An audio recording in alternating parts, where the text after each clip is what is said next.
El bautismo de la Rus es uno de los acontecimientos más trascendentales de nuestra historia que en muchos aspectos adelantó el curso del desarrollo, primero de las tierras de la antigua Rus y luego de todo el vasto territorio desde las montañas de los Cárpatos hasta el Océano Pacífico. No cabe duda de que la adopción del cristianismo fortaleció al antiguo estado de la Rus y dio un gran impulso al desarrollo de la cultura y la escritura. Se puede decir que fue precisamente el bautismo lo que llevó a la Rus a su periodo de mayor esplendor, a la gloriosa época de Yaroslav el Sabio y Vladimir Monómaco. Pero, ¿tuvo este acontecimiento otras consecuencias? Porque la adopción del cristianismo por parte de Kiev de Bizancio determinó durante un siglo a sus potenciales aliados y rivales. ¿Pero podría haber sido diferente? ¿Podría Kiev haber recibido el bautismo no de Bizancio, sino del Papa de Roma? ¿Cómo se vería una Rus católica y cómo habría afectado esto al destino de todo el mundo cristiano? Por supuesto, en el video ni siquiera se intenta comparar qué religión es mejor o peor, es exclusivamente una elección individual de cada persona. Solo quiero compartir mi visión de una historia alternativa que podría haber sido.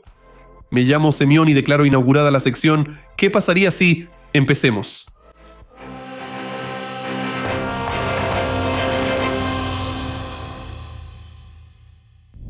¿Cómo fue todo?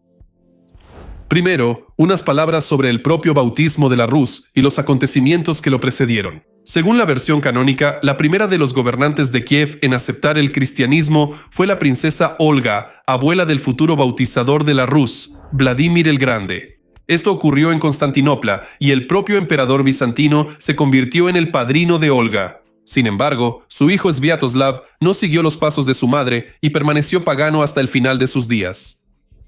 El cristianismo llegó a las tierras de Rus gracias a su hijo Vladimir. La fecha oficial de este acontecimiento se considera el año 988.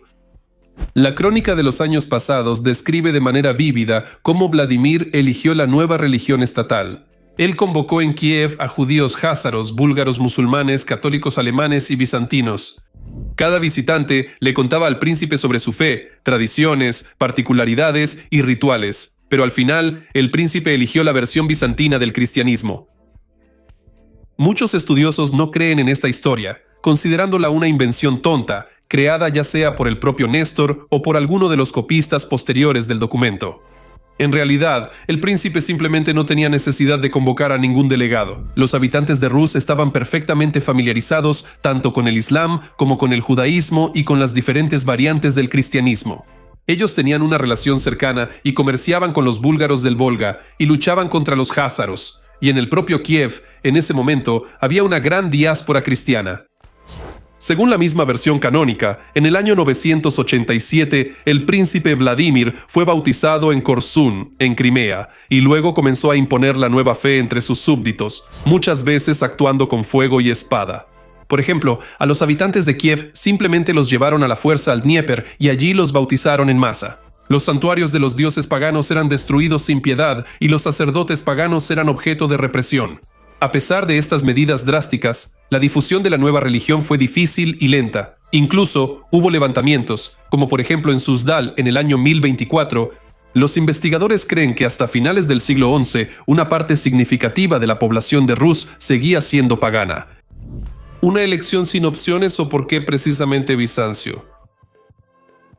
¿Qué impedía a los habitantes de Rus seguir siendo paganos? ¿Cuál era el problema? ¿Y por qué el príncipe Vladimir eligió el cristianismo y precisamente de Bizancio? En realidad, para la situación en la que se encontraba Rus, este paso era bastante lógico. Y aunque digan lo que digan los eclesiásticos, las razones de su decisión estaban en el ámbito político, no en las preferencias religiosas del príncipe Vladimir. A finales del siglo X, Rus era una formación semifeudal fragmentada, donde el poder supremo no era lo suficientemente fuerte y se sostenía exclusivamente por la fuerza militar. Para unir al país y fortalecer la posición del príncipe, se necesitaba una poderosa ideología estatal. Eso lo podía proporcionar una religión monoteísta. Además, el rechazo del paganismo ayudaba a aumentar la autoridad internacional de la Rus de Kiev y a distinguirla entre las tribus bárbaras. Si hablamos de la elección de la religión, realmente no había muchas opciones. La influencia de Bulgaria del Volga y de los házaros sobre la Rus era muy poca. Pero con la Europa cristiana, el antiguo estado de Rus tenía estrechas relaciones culturales, dinásticas y económicas. Además, hay que tener en cuenta las realidades internacionales que existían en ese momento. Eran las siguientes. La Rus estaba en constante conflicto con Bulgaria del Volga, y difícilmente en Kiev alguien pensaba seriamente en adoptar la fe de sus actuales o recientes enemigos. Hay que decir que la cristianización espontánea en la Rus comenzó mucho antes de Vladimir. Él simplemente la encabezó y la aceleró. Procesos similares estaban ocurriendo también entre los vecinos. Aproximadamente en el mismo periodo se convirtieron al cristianismo los países escandinavos, Polonia y Hungría. Por eso se puede afirmar que el príncipe Vladimir siguió la tendencia de su época. Ahora hablemos de las variantes del cristianismo. Hay que entender que en ese tiempo la iglesia cristiana aún era una sola. La división entre católicos y ortodoxos ocurrirá hasta el año 1054. Formalmente, esto significaba que, sin importar si el príncipe Vladimir aceptaba el bautismo de los legados romanos o del patriarca de Constantinopla, de cualquier manera entraba en el seno de la misma iglesia. Sin embargo, a pesar de la unidad formal, las relaciones entre Constantinopla y Roma eran muy tensas. Y la causa de los conflictos no eran las diferencias en la interpretación del Evangelio, sino la cuestión del control sobre los nuevos territorios en el sur y sobre las iglesias. Volvamos al ejemplo. A mediados del siglo IX estalló un serio conflicto entre el Papa y el Patriarcado debido a los Balcanes y Bulgaria. En ese entonces, todo terminó con anatemas mutuos. No hubo una ruptura definitiva, pero era evidente que solo era cuestión de tiempo. Las tierras de Rus eran un bocado apetitoso tanto para Constantinopla como para Roma, aunque los sacerdotes bizantinos eran visitantes más frecuentes aquí, simplemente por la cercanía geográfica. Los enviados del Papa de Roma también desplegaban una intensa actividad en la Rus. Es interesante que los príncipes de Kiev supieron aprovechar las contradicciones entre las dos iglesias, obteniendo importantes dividendos políticos de ello. Por ejemplo, cuando la princesa Olga no obtuvo de Bizancio las condiciones necesarias para el tratado de alianza, simplemente recurrió al emperador alemán Otón I, pidiéndole que enviara obispos a Kiev y estableciera una iglesia según el rito latino. Después de eso, Constantinopla rápidamente retrocedió y la princesa obtuvo todo lo que quería. Como pueden ver, nuestros antepasados tampoco eran ingenuos. Y si era necesario, también sabían jugar a la alta política. Pero toda esa política medieval a varias bandas funcionó solo hasta cierto punto. Cuando llegó el momento de elegir, al príncipe Vladimir prácticamente no le quedaron opciones. Bizancio estaba cerca, con ella comerciaban activamente, guerreaban y hacían alianzas. Y lo más importante, era el estado más poderoso y desarrollado de la región. Las posibilidades de Roma también eran grandes, pero estaba demasiado lejos de las colinas del Dnieper. Aceptar el cristianismo de Roma significaba tener a Bizancio como un adversario poderoso y peligroso, justo al lado. Había otro punto importante. Ya mencioné que para el momento del bautismo ya había bastantes cristianos en la Rus, así que prácticamente todos ellos recibieron el bautismo de los bizantinos. Simplemente, por la cercanía geográfica, llegaron a la Rus mucho antes que Roma. A finales del siglo X, casi todo el clero cristiano en la Rus estaba compuesto por bizantinos, quienes, naturalmente, apoyaban que la Rus recibiera el bautismo de Constantinopla. Para los príncipes de Kiev no tendría sentido romper los lazos de larga data con Bizancio por algo incierto y entrar en conflicto con sus propios cristianos. ¿Una Rus católica qué podría haber pasado? Bueno, ahora pasemos a la historia alternativa. Consideremos una opción muy interesante de acercamiento de la Rus de Kiev con Roma, así que imaginemos lo impensable. La tiara papal brilló sobre las colinas del Dnieper. Primero, hablemos de las consecuencias a corto plazo de tal paso. Recibir el cristianismo de Roma sin duda habría convertido a Bizancio en un estado hostil para la Rus. Difícilmente habrían ido a la guerra contra Kiev, pero bien podrían haber incitado a los nómadas contra la Rus, algo que de hecho hicieron más de una vez en la historia real. Pero aún peor habría sido el bloqueo económico. Bizancio era el principal socio comercial de los mercaderes de la Rus, y la gente de la Rus dependía mucho más de los bizantinos que los bizantinos de la gente de la Rus. En cambio, en caso de adoptar el catolicismo, el aliado natural de la Rus sería el Sacro Imperio Romano. Es posible que en nuestras tierras hubieran aparecido órdenes de caballería. Y por supuesto, si la Rus hubiera adoptado el catolicismo, los países bálticos no habrían conocido ninguna cruzada por parte de las órdenes de caballería. Al contrario, es muy probable que los guerreros de la Rus, junto con los europeos, hubieran participado en las cruzadas hacia Tierra Santa. Gracias a esto, habrían tenido mucho más éxito que en la historia real. Lo más probable es que los cristianos hubieran logrado recuperar Jerusalén y quedarse en Palestina por mucho tiempo. La invasión mongola. Difícilmente la elección de Roma habría ayudado de alguna manera a la Rus de Kiev durante la invasión mongola. En esa época, los ejércitos mongoles no tenían igual, así que las tierras de la Rus habrían caído bajo el yugo extranjero de todos modos. Sin embargo, en nuestra historia alternativa, la Rus católica podría haber contado con la ayuda de toda Europa. Aquí se puede recordar cómo el mundo católico ayudó a los españoles a reconquistar sus tierras de los árabes musulmanes. Lo mismo podría haber pasado con nosotros. Probablemente, gracias a ese apoyo, habríamos logrado liberarnos del yugo mongol mucho antes.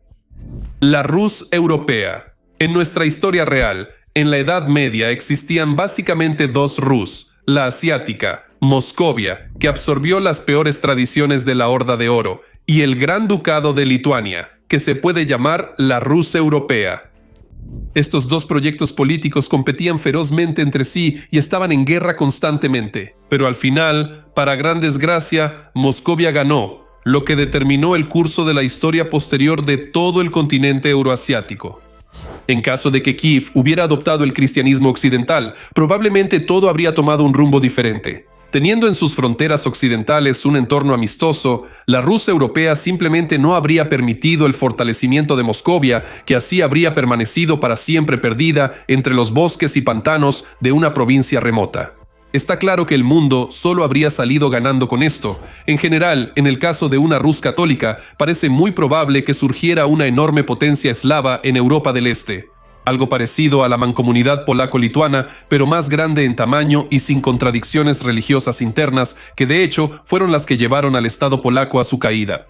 Una potencia eslava católica podría haberse convertido en un bastión de la civilización cristiana en el este y expandirla hacia el Océano Pacífico. Constantinopla y América. La Rus católica sin duda habría fortalecido a la Europa cristiana, por lo que casi con certeza habría logrado contener la expansión turca. En nuestra realidad alternativa, Constantinopla probablemente habría seguido siendo una ciudad cristiana, y el este y sur de Europa no habrían estado bajo la amenaza constante de incursiones turcas. Y aquí surge un giro realmente interesante. El hecho es que los europeos partieron en busca de la India y otros países exóticos principalmente porque los turcos cortaron las principales rutas comerciales que conectaban el viejo mundo con Asia. Si no hubiera surgido el Imperio Otomano, los grandes descubrimientos geográficos no habrían tenido ninguna base económica.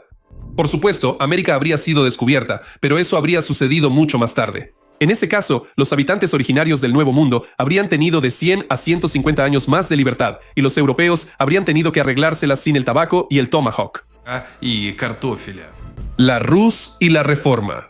Es difícil decir cómo se habría desarrollado la propia Iglesia Católica si las tierras de la Rus hubieran estado en su órbita. Pero lo más probable es que todos los errores y excesos que cometió en la historia real también habrían ocurrido en nuestra realidad alternativa. Habría existido la venta de indulgencias, las hogueras de la Inquisición y el estilo de vida lujosamente provocador de los propios clérigos, muy alejado de los mandamientos bíblicos. Y todo esto habría sucedido y habría terminado de manera predecible con la Reforma, que habría sacudido el orden del mundo cristiano y habría sumido a Europa en siglos de guerras fratricidas. Es difícil decir si Rus apoyaría la Reforma o se pondría del lado del trono papal, pero en cualquier caso, difícilmente habría permanecido al margen de estos acontecimientos. Y considerando el conservadurismo propio de los eslavos orientales en cuestiones de fe, es más probable que Rus hubiera permanecido del lado del Vaticano. Otra posible opción sería una guerra civil entre católicos y protestantes, como sucedió, por ejemplo, en Alemania. Ciencia, arte, desarrollo social. Por supuesto, se puede debatir mucho sobre los eventos históricos clave en nuestra realidad alternativa, pero una cosa se puede decir con certeza: una Rus católica habría sido un estado mucho más desarrollado de lo que fue en la historia real. No importa lo que se diga sobre la Inquisición europea, la persecución al arte y la ciencia por parte de los fanáticos papales fue precisamente en la Europa católica donde surgió el Renacimiento. Aquí crearon sus obras maestras Miguel Ángel, Rembrandt, Leonardo da Vinci, Botticelli y decenas de otros maestros reconocidos. Y de alguna manera, la Iglesia Católica reaccionaria no les impedía mucho. Nada ni remotamente parecido conocía la Rus. y el canon bizantino anquilosado encerró el arte nacional en límites estrechos y exclusivamente eclesiásticos. Por eso la pintura secular apareció aquí solo en el siglo XVIII. Aún peor era la situación con la ciencia. De hecho, comenzó solo en la época de Pedro I, y al principio fue gracias a los científicos traídos de Europa.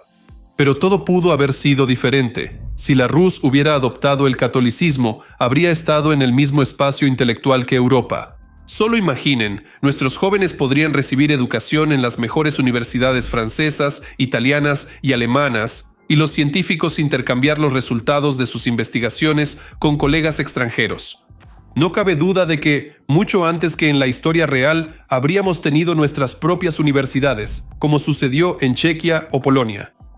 Y ahora, unas palabras sobre el desarrollo de la propia sociedad, que en caso de que la Rus adoptara el catolicismo, habría seguido un camino completamente diferente. En la versión bizantina del cristianismo, la Iglesia está bajo la estricta subordinación del Estado, lo que corrompe aún más al poder. Los sacerdotes aprueban y aplauden cualquier acción del emperador, zar o presidente, sin importar cuán absurda o injusta sea. No hay que ir muy lejos para encontrar ejemplos. Miren el comportamiento de los actuales sacerdotes moscovitas, que no solo justifican la criminal guerra de Putin en Ucrania, sino que literalmente exigen intensificar los bombardeos sobre las ciudades ucranianas. En el catolicismo, todo está organizado de otra manera. Los sacerdotes no obedecen a las autoridades locales, su jefe está en Roma. En Europa occidental, los papas a menudo se oponían a los reyes, emperadores y duques, lo que limitaba seriamente la posibilidad de que las autoridades laicas cometieran abusos totalmente salvajes. Esa división de poderes contribuyó a la humanización de la sociedad. Aunque, por supuesto, la historia europea también tiene páginas brutales, fue precisamente aquí donde la gente habló por primera vez sobre los derechos humanos. Por cierto, este concepto fue creado por los padres jesuitas. Escriban en los comentarios qué piensan al respecto, de verdad me interesa mucho leerlos, y mientras tanto sugieran sus propios temas para videos. Paca.